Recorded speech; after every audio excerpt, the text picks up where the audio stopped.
The little tricolor one is a female. The white one is a female.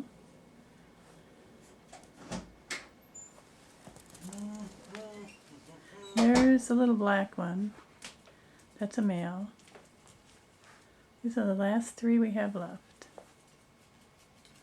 That's Pugsley, the male. Over there we have Peaches, the tricolor female, and the white Mulan.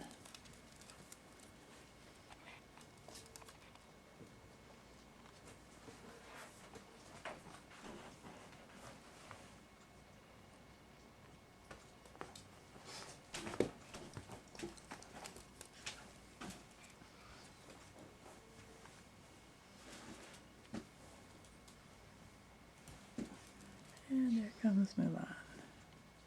They all have curly tails, which will curl even more in the future. And there's the black one, the male.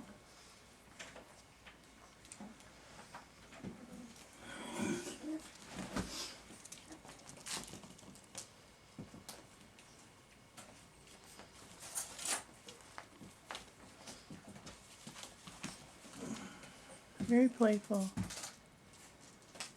They're using their potty pad in a small area. And they aren't wetting their bed. They get up during the night. We leave a crate open and have a little fence around it, and they get up and go use their potty pads. They've been vet checked, have their first round of shots. They're all ready for their new homes.